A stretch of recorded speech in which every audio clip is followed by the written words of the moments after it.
Hello to you. Welcome. There is so much to be said about Edgar Allan Poe. It is difficult to discuss everything that happened during his life. I thought it would be interesting to do a bit of a summary. Poe was born in 1809 in Boston. Both of his parents were professional actors who passed away before he was 3 years old. He went to live with John and Frances Allan. His relationship with John was relatively strained. However, it was Frances who encouraged him to start writing poetry. It is important to note that neither John nor Frances were related to Poe and never formally adopted him.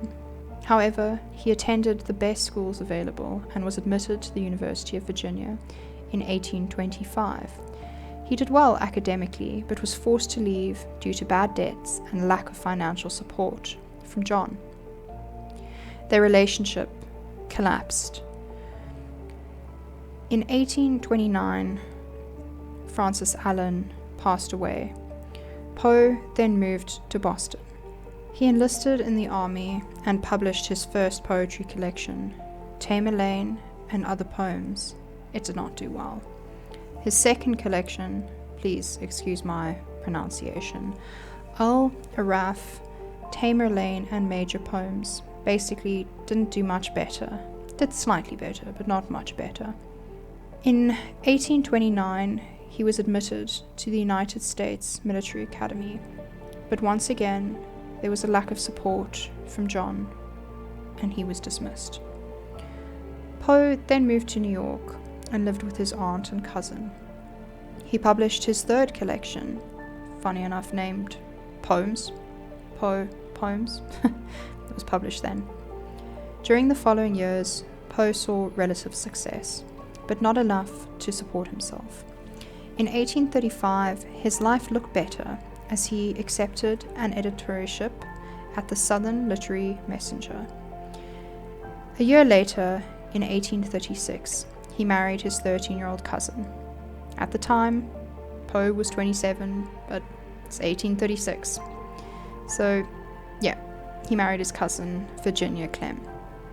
Over the next 10 years, he established himself as a literary critic, poet, and author. However, the profit he made from his work was not enough, and he supported himself by editing Burton's Gentleman's Magazine, Graham's Magazine, and the Broadway Journal. In 1847, Virginia, his wife, passed away. Her cause of death, tuberculosis. 2 years later, Poe passed away in 1849. His cause of death remains mysterious. There are some theories surrounding his death, theories which include alcoholism, drug overdose, rabies, carbon monoxide poisoning, epilepsy, meningitis, self-immolation, for those of you who don't know, that means setting yourself on fire, murder, cooping, which I had no idea what that was. It is a form of electoral fraud where individuals are kidnapped, drugged, or forced to repeatedly vote for a specific candidate. He was also found near a polling station, which is why they think that this could have been a possible cause of death. Other theories include brain tumor, diabetes, heart disease, and syphilis. Allegedly, his last 5 words were, "Lord, help my poor soul." The reason I say allegedly is because all of the relevant medical records, including his death certificate, have been lost. According to his physician, he also repeatedly called out Reynolds. Who Reynolds maybe has never been determined. One theory is that it's Jeremiah N. Reynolds, who was an explorer and lecturer. Poe admired him, and he possibly inspired his novel, The Narrative of Arthur Gordon Pym of Nantucket. Another theory is that he could have been Henry R. Reynolds, who was one of the judges overseeing the 4th Ward polls, where possibly Poe encountered him on election day. But even after his death, his work has had a cultural afterlife. He's even influenced the likes of Alfred Hitchcock and Stephen King. Poe was the principal forerunner of the art for art's sake movement in the 19th century European literature. He is regarded in literary histories and handbooks as the architect of the modern short story. Poe's short stories greatly influenced French symbolistic poetry, which is characterized by its use of symbolic language, suggestion, and musicality to evoke moods and emotions rather than literal descriptions. And this was during the 18th century. It went on to influence modern literature as we know it.